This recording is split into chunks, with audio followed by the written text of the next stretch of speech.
Projet de loi, monsieur le rapporteur. Merci, Madame Brocard, pour le groupe MODEM.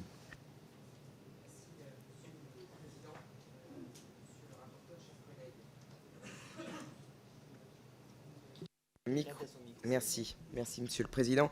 Monsieur le rapporteur, chers collègues, permettez-moi avant tout d'avoir une pensée particulière pour les nombreuses familles qui se sont retrouvées sans logement après les fortes houles qui ont touché la Polynésie la semaine dernière.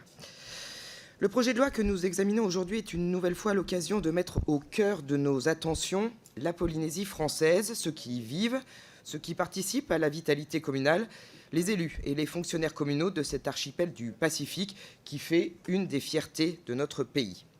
Dans le cadre de cette nouvelle législature, ce texte est aussi une opportunité de manifester notre attachement à tous nos territoires. Nous sommes riches de nos diversités, riches de nos objectifs communs, soucieux d'un intérêt général qui nous soude et qui nous rend plus forts. Chers collègues, ce projet de loi de ratification de l'ordonnance du 8 décembre 2021 étendant et adaptant à la fonction publique des communes de Polynésie française certaines dispositions statutaires relatives à la fonction publique territoriale, eh bien ce projet de loi est nécessaire afin de faire bénéficier aux fonctionnaires des communes de Polynésie des avancées introduites par les différentes lois relatives à la fonction publique depuis 2011. Nous l'avons dit, cette ordonnance est issue de longues et fructueuses négociations initiées suite à l'émergence d'un mouvement de grève en mai 2017. Un conflit social très dur et généralisé pour tous les agents communaux.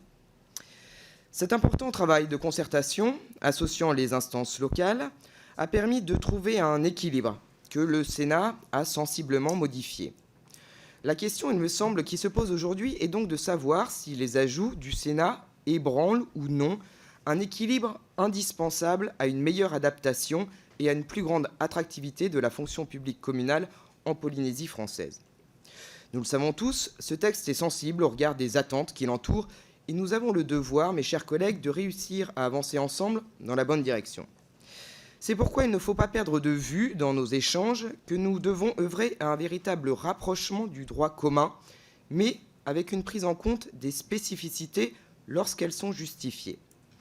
Ayons ainsi à l'esprit que la Polynésie, ce sont 48 communes avec des communes associées. Certaines s'étendent sur un territoire immense réparti entre plusieurs îles, sans continuité territoriale.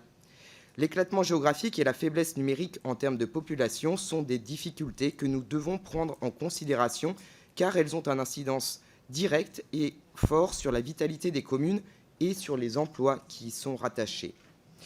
Le groupe démocrate soutient l'ambition du gouvernement de valoriser le statut général des fonctionnaires communaux en leur permettant de disposer d'un cadre législatif et réglementaire clair, adapté et sécurisant. Cela veut dire actualiser les droits et les obligations des fonctionnaires, approfondir et assouplir le dialogue social qui doit être préservé, faciliter l'accès à la fonction publique communale et renforcer son attractivité. Aussi, nous croyons qu'il ne faut toucher que d'une main prudente et fragile à un texte qui était particulièrement attendu tant par les agents que par les élus. L'ordonnance du 8 décembre dernier comporte 45 articles qui complètent, abrogent ou modifient près de la moitié des articles de l'ordonnance de 2005. De nombreuses avancées figurent dans ce texte pour les fonctionnaires communaux de Polynésie française, comme le renforcement de leurs droits et garanties à travers un alignement sur le droit commun de la fonction publique territoriale. Je pense ainsi à l'interdiction des agissements sexistes, du harcèlement sexuel, au renforcement de l'accès des agents à la protection fonctionnelle et l'élargissement à leurs proches, à la modernisation des règles applicables en matière de déontologie ou encore à la modernisation des instances de dialogue.